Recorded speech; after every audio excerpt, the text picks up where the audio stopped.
Welcome to my YouTube channel എൻ്റെ വഴികൾ. ഏവർക്കും എൻ്റെ വഴികളിലേക്ക് സ്വാഗതം. ഇനിയും എൻ്റെ ചാനൽ സബ്സ്ക്രൈബ് ചെയ്യാത്തവർ സബ്സ്ക്രൈബ് ചെയ്യുക. എൻ്റെ വീഡിയോ ഇഷ്ടമായ ലൈക്ക് ചെയ്യുക. തുടർന്നും എൻ്റെ വീഡിയോകൾ ലഭിക്കുന്നതിന് വേണ്ടി ബെല്ലൈക്കൺ അമർത്തുക. ഹരിയാനയിലെ ഗോ സംരക്ഷകർ ഗവൺമെന്റിനോട് തോക്ക് കൈവശം വെക്കാൻ ലൈസൻസ് ആവശ്യപ്പെട്ടു എന്ന വാർത്തയാണ് കുറച്ച് ദിവസങ്ങൾക്ക് മുമ്പ് നാം കേട്ടത്. ഗോക്കളെ സംരക്ഷിക്കേണ്ടത് വന്യമൃഗങ്ങളിൽ നിന്നല്ല, അത് മനുഷ്യനിൽ നിന്നാണ്. അത് കൊണ്ടുപോകുന്നവരെ കൊല്ലാനാണ് അവർക്ക് ആയുധം വേണ്ടത്. അത് ഗവൺമെന്റ് നൽകണം. ഇതുവരെ ചില സ്റ്റേറ്റ് ഗവൺമെന്റുകളുടെ മൗനാനുവാദത്തോടു കൂടിയായിരുന്നു ഈ കൊലപാതകങ്ങൾ നടന്നിരുന്നെങ്കിൽ ഇനി ഗവൺമെന്റിന്റെ അറിവോ സമ്മതത്തോടെ കൂടി അവർക്ക് ആളുകളെ കൊല്ലാനുള്ള അനുമതിയാണ് വേണ്ടത്. ലൂക്കിലെ കൊലപാതകത്തിന് ശേഷം 90ഓളം ലൈസൻസുകൾ ഗോരക്ഷകർ കൈക്കലാക്കിയിട്ടുണ്ടെന്നാണ് നാം മനസ്സിലാക്കുന്നത്. എത്ര നല്ല ഭരണ സംവിധാനം അല്ലേ! ഇത് ഹരിയാനയുടെ മാത്രം കാര്യമല്ല, ഒട്ടുമുക്കാൽ വടക്കൻ സ്റ്റേറ്റുകളുടെയും അവസ്ഥ ഇതുതന്നെയാണ്. ഈ ഗോ സംരക്ഷകർ ചെയ്യുന്ന കൊലപാതകത്തിന് ഒരു ഓമന പേരുണ്ട്. അതാണ് ആൾക്കൂട്ട കൊലപാതകം. ആൾക്കൂട്ടമാകുമ്പോൾ അതിന് ജനാധിപത്യ മൂല്യമുണ്ട്. കാരണം ആക്രമിക്കപ്പെടുന്നവൻ ന്യൂനപക്ഷവും അക്രമികൾ ഭൂരിപക്ഷവുമാകുമ്പോൾ അത് ജനാധിപത്യത്തിന്റെ ഒരു ഭാഗമാണെന്ന തോന്നൽ ഇന്നത്തെ ജനസമൂഹത്തിനുണ്ട്.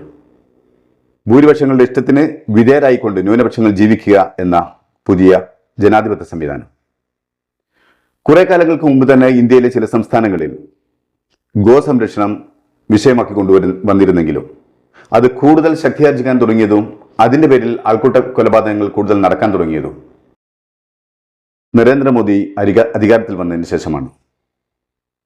2015 ഉത്തർപ്രദേശിൽ ഗോമാംസം കൈവശം വെച്ചു എന്നതിന്റെ പേരിൽ അക്രമികൾ അഖ്ലാഖ് എന്നൊരു മനുഷ്യനെ ആക്രമിച്ചു കൊന്നിരുന്നു. അതുമുതലാണ് ഗോ സംരക്ഷണത്തിന്റെ പേരിൽ ആളുകളെ കൊല്ലുന്നതിന്റെ തുടർക്കഥകൾ അരങ്ങേറാൻ തുടങ്ങിയത്. 2015 12 കേസുകളിൽ 10 കൊലപാതകങ്ങൾ ഉണ്ടായി. 2016 24 സംഭവങ്ങളിലായി 8 പേരെ കൊന്നു. 2017 11 സാധാരണ മനുഷ്യർ കൊല്ലപ്പെട്ടപ്പോൾ ഇതേ കാരണം ഉന്നയിച്ചുകൊണ്ട് തന്നെ 2018 7 പേരുടെ ജീവൻ നഷ്ടമായി. 2019 താരതമ്യേന കൊലപാതകങ്ങൾ കുറവായിരുന്നു. പിന്നീട് 2020 കൊറോണയുടെ സാന്നിധ്യത്തിൽ ഈ കൊലപാതകങ്ങൾ കുറഞ്ഞു. ഈ അക്രമ പരമ്പരകൾ താരതമ്യേന കുറഞ്ഞുപോയി. 2014-15 കാലഘട്ടത്തിൽ രാജ്യത്ത് തോലുൽപ്പന്നങ്ങളുടെ വ്യവസായം കുത്തനെ വർദ്ധിച്ചിരുന്നെങ്കിലും 2015 ഈ ഗോ സംരക്ഷണത്തിന്റെ പേരുള്ള കൊലപാതകത്തെ തുടർന്ന് തോലുൽ വ്യവസായം താഴോട്ട് കൂപ്പുത്താൻ തുടങ്ങി. പശുക്കടത്തും പശു കശാപ്പും ആരോപിച്ച് 2017 37 കൊലപാതകങ്ങൾ നടന്ന 37 കൊലപാതകങ്ങളോടെ മുമ്പൊന്നുമില്ലാത്ത അളവിൽ രാജ്യത്ത് ആൾക്കൂട്ട കൊലപാതകങ്ങൾ വർദ്ധിച്ചു. ഗോ സംരക്ഷണത്തിന്റെ പേരിലുള്ള കൊലപാതകങ്ങൾ വർദ്ധിച്ചു. ഇത് രാജ്യത്തെ ന്യൂനപക്ഷ വിഭാഗമായ മുസ്ലിങ്ങളെയും ദളിതരെയും വല്ലാതെ ഭീതിയിലാഴ്ത്തി. ഉപജീവന മാർഗത്തിനു വേണ്ടി നാൽക്കാലികളെ കച്ചവടം നടത്തുന്നവർ പോലും വല്ലാതെ ദുരിതത്തിലായി. പല സംസ്ഥാനങ്ങളിലും കശാപ്പുശാലകൾ പൂട്ടേണ്ടി വന്നു. തുകൽ ഫാക്ടറിയിൽ ജോലി ചെയ്യുന്നവർ പട്ടിണിയിലായി. പല കശാപ്പുശാലകളും ഗോ സംരക്ഷകർ അടിച്ചു തകർക്കുകയും അവിടുത്തെ ജോലിക്കാർ നിർദ്ദയം ആക്രമിക്കപ്പെടുകയും ചെയ്തു. പല കൊലപാതകങ്ങളും നടന്നത് 500 1 കിലോഗ്രാമോ ഇറച്ചി വീട്ടിൽ സൂക്ഷിച്ചതിന്റെ പേരിലാണ്, അല്ലെങ്കിൽ ഭക്ഷണം പാകം ചെയ്ത് കഴിച്ചതിന്റെ പേരിലാണ്.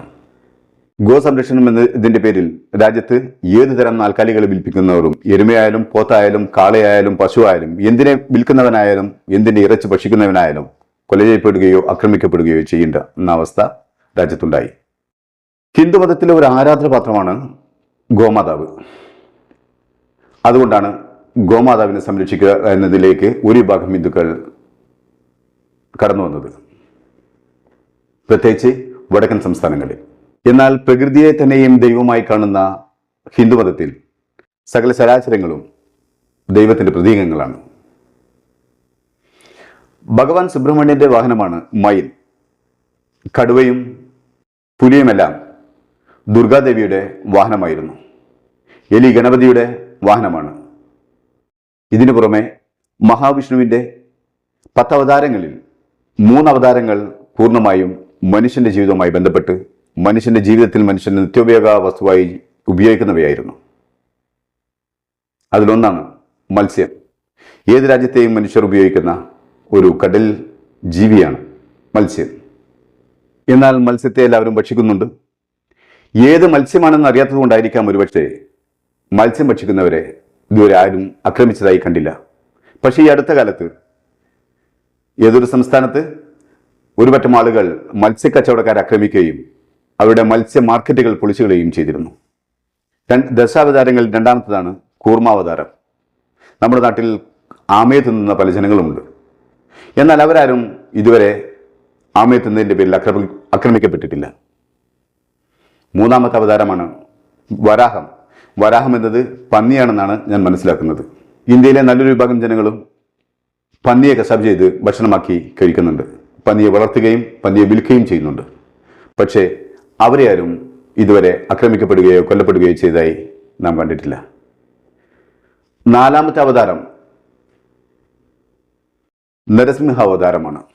അതിൽ പകുതി മനുഷ്യനും പകുതി സിംഹവുമായതുകൊണ്ടായിരിക്കാം, അല്ലെങ്കിൽ സിംഹത്തെ ആരും ഭക്ഷണയോഗ്യമാക്കുകയോ വളർത്തുകയോ ചെയ്യാത്തത് കൊണ്ടായിരിക്കാം അതിൻ്റെ പേരിലും കൊലപാതകങ്ങൾ ഉണ്ടായിട്ടില്ല. ഇതിലൊക്കെ ഉപരിയായി പ്രപഞ്ചത്തിലെ ഒട്ടുമിക്ക ജീവജാലങ്ങളിലും ഈശ്വര ചൈതന്യം ദർശിക്കുന്ന മതമാണ് ഹിന്ദുമതം. അതിൻ്റെയൊക്കെ പേരിൽ ആളുകളെ തല്ലിക്കൊല്ലാൻ നിന്നാൽ ഈ ഭൂമുഖത്ത് മനുഷ്യവംശം തന്നെ ഇല്ലാതായി പോകും. കാരണം ഒന്നല്ലെങ്കിൽ മറ്റൊരു തരത്തിൽ ഇവയിൽ അധികവും മനുഷ്യർ ഉപഭോഗിക്കുന്നവരാണ്. എന്നിട്ടും എന്തേ പശുക്കടത്തിനും ഗോമാംസത്തിന്റെ പേരിൽ മാത്രം മനുഷ്യൻ ആക്രമിക്കപ്പെടുന്നതും മനുഷ്യൻ കൊല ചെയ്യപ്പെടുന്നു എന്ന് ചിന്തിക്കുന്നവർക്ക് കൂടുതൽ ദൂരത്തേക്ക് എത്തേണ്ട ആവശ്യമില്ല. അതിന് ഒരൊറ്റ ഉത്തരം മാത്രമേ ഉള്ളൂ. ഇതിൽ പ്രധാനികൾ ദലിതരും മുസ്ലിങ്ങളുമാണ് എന്നുള്ളതാണ്. ഇന്ത്യയിൽ ഒട്ടുമിക്കയിടത്തും മാംസക്കച്ചവടം നടത്തുന്നത് മുസ്ലിങ്ങളാണ്. മാംസക്കയറ്റുമതിയുടെ കാര്യത്തിലാണെങ്കിൽ ഒന്നാം നമ്പർ ഈ ഗോസംരക്ഷകർ തന്നെയാണ്. അത് നമുക്ക് ഗൂഗിളിൽ സെർച്ച് ചെയ്താൽ മനസ്സിലാക്കാനാവുന്നതാണ്. പക്ഷേ അവരാരും ആക്രമിക്കപ്പെടുകയോ കൊല ചെയ്യപ്പെടുകയോ ചെയ്യുന്നില്ല. അതൊരു പിന്നാമ്പുറ കാഴ്ചകൾ മാത്രമായി മാറുന്നു. മുസ്ലിം സമൂഹത്തിന്റെ പ്രധാന ഭക്ഷണ വിഭവങ്ങളിൽ ഒന്നാണ് മാംസം. അതുപോലെ തന്നെ ദലിതനും ഈ മേഖലയിൽ അത്യാവശ്യം മുന്നിൽ തന്നെയുണ്ട്. മുസ്ലിങ്ങളും ദലിതരും ഇവിടുത്തെ ഹിന്ദുത്വവാദികൾക്കും RSSനും BJPയുടെയും കണ്ണിലെ കരടാണ് എന്നുള്ളതാണ് ഇതിന് പ്രധാന കാരണം. അവരെ ഒന്നല്ലെങ്കിൽ മറ്റൊരു മാർഗത്തിൽ ഉപദ്രവിക്കുക, അവരെ ഇല്ലായ്മ ചെയ്യുക എന്നതിനു വേണ്ടി മാത്രമാണ് ഈ ഗോസംരക്ഷണത്തിന് പേരിൽ മുസ്ലിങ്ങളും ദലിതരും ആക്രമിക്കപ്പെടുന്നത്. അതല്ലെങ്കിൽ ഇന്ത്യയിലെ മറ്റു മതന്യൂനപക്ഷങ്ങൾ ആക്രമിക്കപ്പെടുന്നത്. വെറുതെ ഒരാളെ കൊല്ലുക, തല്ലുക എന്നതിന് വേണ്ടത്ര മൈലേജ് ഉണ്ടാവുകയില്ല എന്നതുകൊണ്ടായിരിക്കാം ഗോസംരക്ഷണം എന്ന പേരിൽ അവർ മുസ്ലിങ്ങളെയും ദലിതരെയും മറ്റു ന്യൂനപക്ഷ വിഭാഗത്തെയും ആക്രമിക്കുന്നതും കൊല്ലുന്നതും. ഏതൊരു കർഷകനും വരുമാനത്തിനും അവയിൽ നിന്നുള്ള മറ്റു ഉൽപ്പന്നങ്ങൾക്കും വേണ്ടിയാണ് കന്നുകാലികളെ വളർത്തുന്നതും സംരക്ഷിക്കുന്നതും. ആദായമില്ലാതാവുമ്പോൾ കർഷകർക്ക് അവറ്റകൾ ഭാരമാവും. ഈ സന്ദർഭത്തിലാണ് ആളുകൾ അവയെ വിറ്റൊഴിക്കുന്നത്. എന്നാൽ ഈ ഗോസംരക്ഷണ പേരുള്ള ഈ കൊലപാതകം വന്നതോടുകൂടി ആ വിൽപ്പനയ്ക്ക്, ആ കച്ചവടത്തിന് ഒരു അറുതിയായി. ഇത് ജീവിതമാർഗമായി ഈ കൊണ്ടു നടന്നിരുന്ന ജനങ്ങൾ പട്ടിണിയിലും ദുരിതത്തിലുമായി. ഗോസംരക്ഷണത്തിന്റെ പേരിൽ അവ വിറ്റൊഴിയാതായി പോകുമ്പോൾ അവ സംരക്ഷിക്കപ്പെടുക എന്നത് ജനങ്ങളുടെ മേൽ അല്ലെങ്കിൽ കർഷകരുടെ മേൽ ഒരു ഭാരമായി മാറുന്നു. ഒരു വരുമാനമില്ലാത്ത ജീവികളെ അവർ പ്രകൃതിയിലേക്ക് തുറന്നുവിടുന്നു. കുറച്ചു കഴിയുമ്പോൾ മതിയായ സംരക്ഷണമോ ഭക്ഷണമോ ലഭിക്കാതെ അവറ്റകൾ പല ഭാഗങ്ങളിൽ ചത്തുവീഴുന്നു. അത് പ്രകൃതിയിൽ തന്നെ പലതരം രോഗങ്ങൾക്കും പലതരം ദുരിതങ്ങൾക്കും ബുദ്ധിമുട്ടുകൾക്കും കാരണമാകുന്നു. ഇവിടെ കഴിഞ്ഞ ഒരൊറ്റ മാസത്തിൽ, അതായത് നരേന്ദ്രമോദി വീണ്ടും അധികാരത്തിൽ വന്നതിന് ശേഷം 9ഓളം ആൾക്കൂട്ട കൊലപാതകങ്ങളാണ് സംഭവിച്ചത്.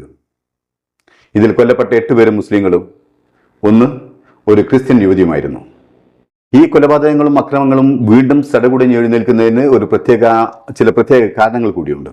ഇതുവരെയും ഈ കൊലപാതകങ്ങളൊക്കെ നടന്നതും ഹിന്ദുത്വവാദികൾക്ക് ശക്തി കേന്ദ്രമായിരുന്ന സ്റ്റേറ്റുകൾ മാത്രമായിരുന്നു. അവരുടെ ഭരണത്തിന്റെ കീഴിലും സെൻട്രൽ ഗവൺമെന്റിൽ BJP അധികാരത്തിൽ ഇരിക്കുമ്പോഴുമായിരുന്നു. എന്നാൽ കഴിഞ്ഞ 2 സമയത്തും മോദി ഗവൺമെന്റിന് വർദ്ധിത ഭൂരിപക്ഷം ഉണ്ടായിരുന്നു. ഇപ്പോൾ മോദി ഭരിക്കുന്നത് ഒരു കൂട്ടുകക്ഷി മന്ത്രിസഭയുടെ സഹായത്തോടെയാണ്. അതുകൊണ്ട് തന്നെ ഹിന്ദുത്വ ഭീകരർ മുമ്പ് ചെയ്ത ആ താണ്ഡവ നൃത്തങ്ങൾ ഇനിയും ഈ ഭരണത്തിന് സാധിക്കുകയില്ലെന്ന് ജനങ്ങൾ ഉറച്ചു വിശ്വസിച്ചിരുന്നു. ആ വിശ്വസത്തെ തകിടമറിച്ച് ഇല്ലാതാക്കുന്നതിന് വേണ്ടിയാണ് ഹിന്ദുത്വവാദികളും ഗോസംരക്ഷകരും വീണ്ടും രംഗത്തെത്തിയിരിക്കുന്നത്. അതായത് നരേന്ദ്രമോദിയുടെ ഇപ്പോഴത്തെ ഗവൺമെന്റും കൂടുതൽ ശക്തിയോടെ തന്നെയാണ് ഭരിക്കുന്നതെന്നും അവരുടെ ഭരണത്തിന് യാതൊരു കോട്ടവും സംഭവിക്കുകയില്ല എന്നും അവരുടെ ഭരണത്തിൽ ഞങ്ങൾ വീണ്ടും സുരക്ഷിതരാണെന്നും ബോധ്യപ്പെടുത്തുന്നതിന് വേണ്ടിയാണ് ഈ കൊലപാതകങ്ങളും അക്രമങ്ങളും അവർ വീണ്ടും നടത്തുന്നത്. ഈ ഭരണത്തിന്റെ കീഴിൽ അത്തരം കലാപരിപാടികൾ നടക്കാതെ പോയാൽ മോദിയുടെയും ഹിന്ദുത്വ ശക്തികളുടെയും ശക്തി ക്ഷയിച്ചു എന്ന ബോധം ജനങ്ങളിൽ ഉണ്ടായിത്തീരുമെന്ന വിശ്വാസം അവർക്കുണ്ട്. അങ്ങനെ ഒരു വിശ്വാസം ജനങ്ങൾ ഇല്ലാതിരിക്കുന്നതിന് വേണ്ടി കൂടിയാണ് അവർ ഈ കൊടും ക്രൂരതകളുമായി വീണ്ടും രംഗത്ത് വരുന്നത്. അതിലെല്ലാം ഉപരി ഇത്തരം കൃത്യങ്ങളിലൂടെ രാജ്യത്തെ മുസ്ലിം ജനതയെയും ദലിതരെയും മറ്റ് ന്യൂനപക്ഷ സമൂഹത്തിനെയും ഭയത്തിന്റെ നിലയിലാക്കുകയും അതുവഴി തങ്ങളുടെ പരിധിക്കുള്ളിൽ കൊണ്ടുവരികയും ചെയ്യുക എന്ന ലക്ഷ്യം കൂടി ഇതിന്റെ പിന്നിലുണ്ട്. എന്തായിരുന്നാലും രാജ്യത്തെ ഈ രൂപത്തിലുള്ള അക്രമ കൊലപാതകങ്ങളും ആൾക്കൂട്ട കൊലപാതകങ്ങളും ഒരു ജനാധിപത്യ സമൂഹത്തിന്റെ ഇടയിൽ ഒരിക്കലും ഉണ്ടാവാൻ പാടില്ലാത്തതും ഭൂഷണമല്ലാത്തതും ജനജീവിതത്തെ അത് സാരമായി ബാധിക്കുന്നതും രാജ്യത്തിന്റെ സമാധാനം ഇല്ലാതാക്കുന്നതുമാണെന്ന് മാത്രമേ പറയാനുള്ളൂ.